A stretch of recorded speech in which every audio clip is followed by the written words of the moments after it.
Alright, so doing a little quick review of the ASICS Gel Venture 5 shoes. And if you're interested in just a summary, go ahead and skip to the last 30 seconds of this video. But if you're interested in like just kind of getting a closer look as I wear them and walk in them, you can kind of watch through the video as I use them and give you some initial first impressions. So let's go on with the review. So these are the Gel 5 ASICS. Actually what I did is I Googled best-selling shoe or best-selling trail running shoe on Amazon.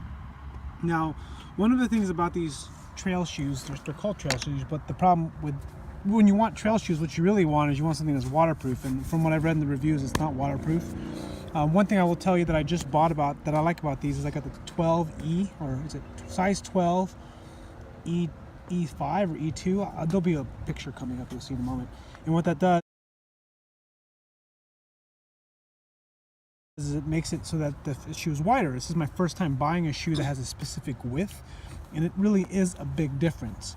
At first, when I put them on, they felt amazing, but the problem was after I started running with them for a little bit, they started to hurt. And I was thinking maybe I need to break them in. Actually, what the problem was is that I kind of buy bigger shoes and have a good amount of space in there.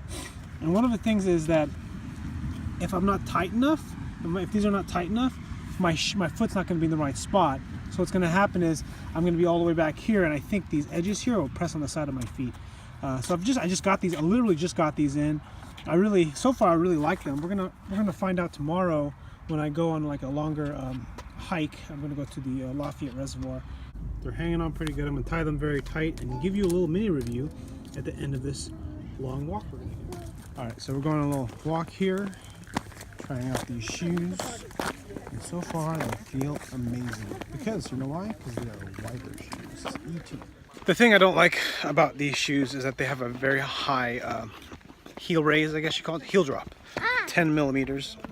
I kind of like the CrossFit, which is 4 millimeters, because they end up making your calves really tight, or Achilles tendon very tight. After about an hour of walking in these shoes and some up and hill down over here, the Lafayette Reservoir, I have to say I approve these shoes.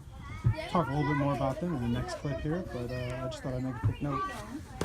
I like this 4E width. Alright, so when people do shoe reviews or any shoe on any kind of product, headphones, I love headphones, clothes, computer software, computer products, electronics, it always kind of, the reference point always is based upon what you're used to using.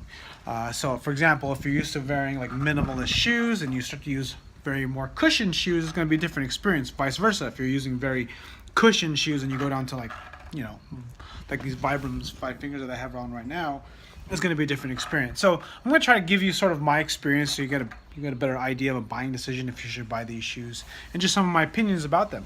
One thing I'll tell you right now is I've been using these CrossFit shoes that have 4 millimeter drop, which I like. I always try to get something lower because I don't want the high elevation in the heel will make your calves tight, and I try to minimize how much that is because I like to keep my calves.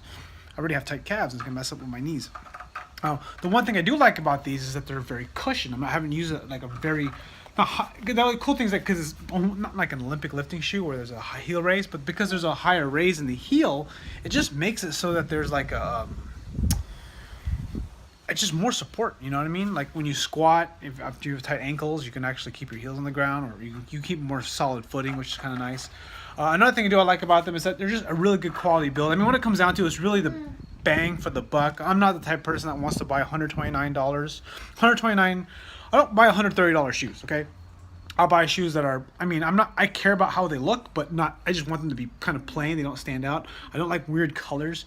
I like to buy shoes that have been sort of crowdsourced, meaning like people have used them. There's lots of reviews. Like this has like a crap load of reviews, and I got it for $50, and you can't go wrong with that. And also, last thing is I'll tell you is that I got it for the 4E size width, which is a thicker, wider feet, and that is such a big difference. So if you've never had like if you have wide feet or you have kind of flattish type feet or lower arches, the wider shoe, I'm going to tell you right now, is great. It does make a difference. And I'll tell you this also, if you're buying from Amazon, link in the description, I just feel better that I can buy the shoe and know that if I didn't like it, I could return it. You know, and I'll tell you right now, I'm keeping these. But yeah, my recommendation. If you have a comment, leave one below. I'll see you guys later. Bye.